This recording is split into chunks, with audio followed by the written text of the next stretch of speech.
Music for a child's heart, body, and mind. Everyone, it's good to be back again. How did the holiday go? I hope you all had fun and you're staying safe, washing your hands and staying indoors. Don't go out if you have nothing to do outside. Welcome to class again. We are back to another topic, and today we are looking at figures of speech. Yes, figures of speech. We've been doing some of these topics before this time, or this time around we are going to spend more time on this very area of English language. Now, understand that this topic is broad. We're not going to cover everything in 1 week or 2 weeks. It will extend a little bit beyond that. So pay close attention and don't get lost along the way. So today we are looking at figures of speech. We say a figure of speech is a figurative language in the form of a single word, phrase, or sentence used to express a situation. You're trying to say something, you're trying to describe a scenario or a situation, something that happened, or saying it in a language that is different from the language it originally happened in. For instance, you're trying to cause to see, you just said something like, she's a pig, and you're like, does it mean the girl just turned to a pig in front of you? No. It simply means the person has some attributes or figures of or characteristics of a pig. So it can be a special repetition. Now we're talking about figures of speech. Some of them come in form of repetition, as in you say something, you repeat them over and over and over, and you keep saying the same thing all over, just like that. And then it can also be a certain arrangement. We'll get to some of them where you find some in a sentence containing similar letters all through.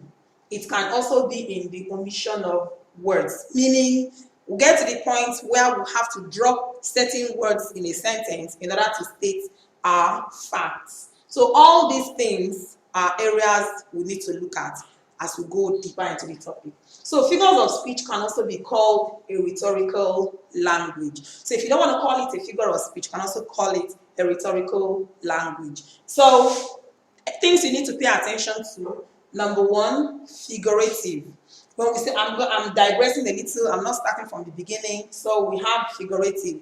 When we say you're saying something in its figurative form, it means you're saying something or you're showing people or things in a situation that resembles the way they really look. Remember, I made a statement initially, she is a pig. Now, you're not saying that the person has actually turned to a pig physically. No, it means the person has certain attributes or characteristics of pigs. That's what we mean when we say figurative language, meaning you don't really mean that literally. Now, opposite of figurative is literal. Now, coming back to literal at the top, literal simply means something that is completely true or accurate. It is the facts. There is no exaggeration. There is no change. You didn't add anything. You didn't remove anything. You're saying it exactly as it is. Now that brings us to the next one, exaggeration. You see the way I'm breaking them down? I'm not going the way it's listed, but they are going the way they usually appear. Now, right now we are looking at exaggeration. Exaggeration is a noun. Exaggerate is the verb. Now, when we talk about, when you say someone is exaggerating something, it means you're saying something in a way that it did not actually happen. You may not really say you are lying. It doesn't mean that someone is lying. Let me use the word someone. It doesn't really mean someone is lying per se. It actually means you're saying something in more ways than it actually took place. You're like painting issues.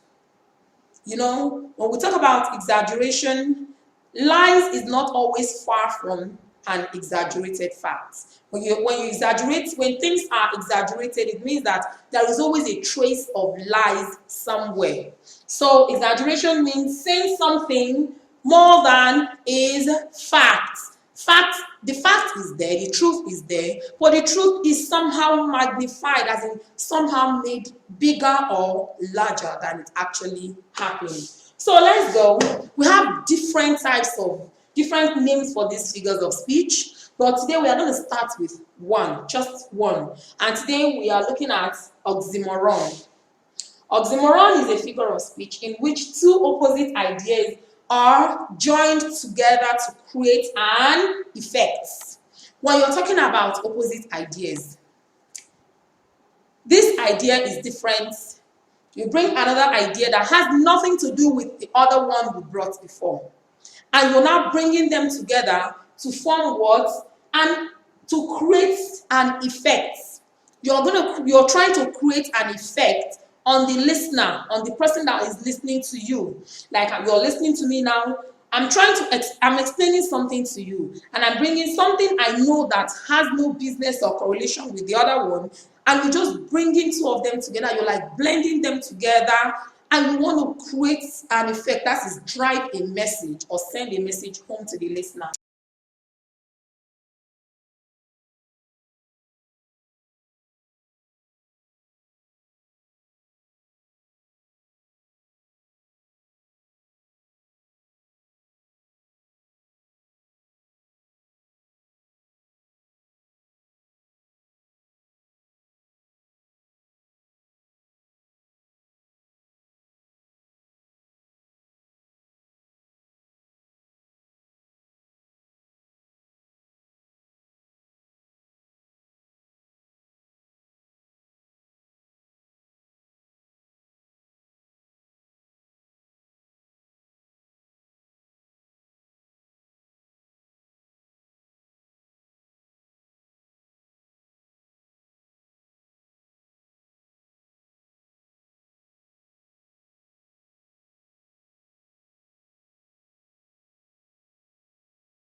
Enjoy your week. Have a lovely week.